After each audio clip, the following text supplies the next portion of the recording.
if you're drawn to something and you don't know why, go to Google and say, hey Google, what is the metaphysical meaning of starlight? What's the metaphysical meaning of badger? What's the metaphysical meaning of a yellow rose? Everything.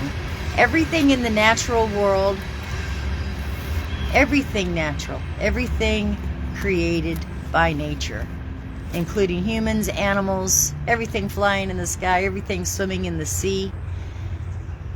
They have their natural energy. We all have a natural frequency that we run on. We are electrical beings, just temporarily inhabiting a physical body. But this physical body still runs on a specific measurable frequency.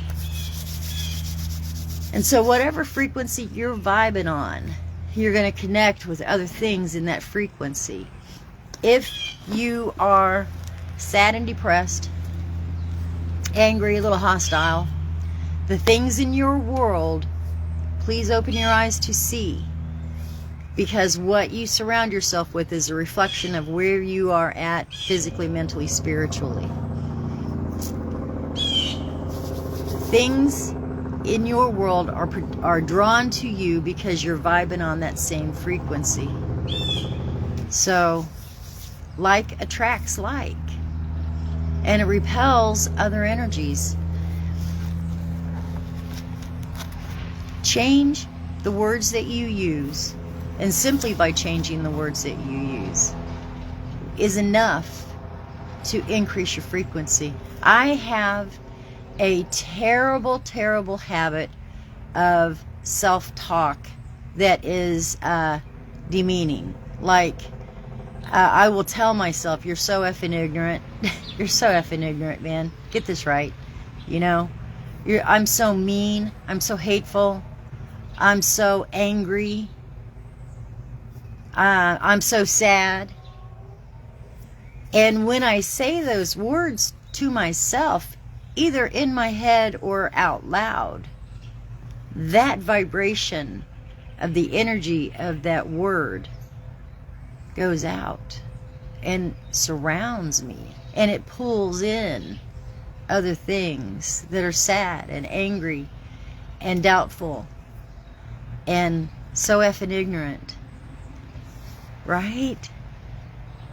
We have to change that. If we change first the words that we use to describe ourselves to ourselves, because you don't look at somebody that you're trying to impress ever and say, I'm so effing ignorant, I can't believe I'm standing here in front of you actually carrying on a conversation. You know, you would never do that. And so we have to change the words that we use to describe ourselves when we are speaking to ourselves. When I say, I'm so effing ignorant, I am so heightened aware of the words that I'm using, of the things that I'm saying to myself. I am so aware of those words. And I hear them. And I say, no, you're not. No, you're not. You're just having a bad time right now. In this moment. In this moment, you're having a rough time. But that doesn't make you anything but human. And beautiful. And natural. And normal. And just like everybody else. Instead of being so effing ignorant, you know, why can't I be so fucking comical? Excuse me. So effing comical, you know, or so effing slick, or sly, or funny, or creative, you know. Change the words that you use to describe yourself when you're talking to yourself, and hear the words that are coming out of your mouth, because they are pulling in everything that you have around you. You know, if you want peace in your life and you don't want strife, then if you say to yourself, I am so angry, change that word and say, but, take that breath, I am peaceful. I am at peace.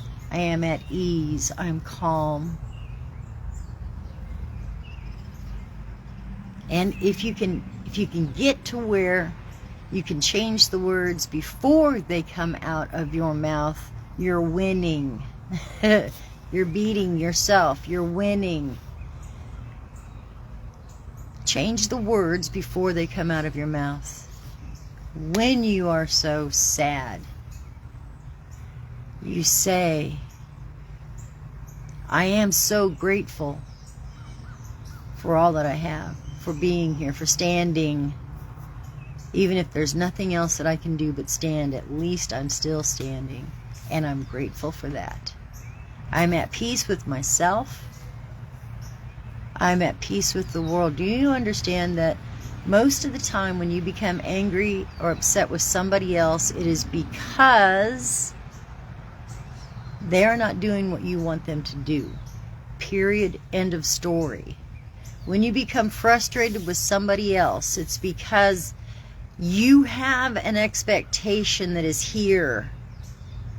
Your expectation of what this person is capable of is here. And you feel like, I feel like, whatever the person, whatever I think they're capable of, I expect them to be able to do it. Right? They're down here. They don't have that same strength in themselves to believe that they can do this much more. And right now they're here. And so whatever expectations you have that are not being fulfilled, that's your fault. It's not their fault. Because they're here and they're not able to fill in that gap at this time. And so if we allow people to be who they are in that moment, and expect nothing next week or tomorrow or in 20 minutes except for who they are right now in this moment, that's when you got it beat. That's when your anger gets under control, because you don't have expectations. You don't have this desire to see somebody where they cannot possibly see themselves. And the balance is you meet them where they are right now today, and not tomorrow, not next week. You don't expect that they can give more than they can, because they can't. They just can't. So, when we get angry, when I get angry, when I get frustrated with somebody else, when I am doing this self-doubt talk, this depreciation of who I truly am, this less than value, I remind myself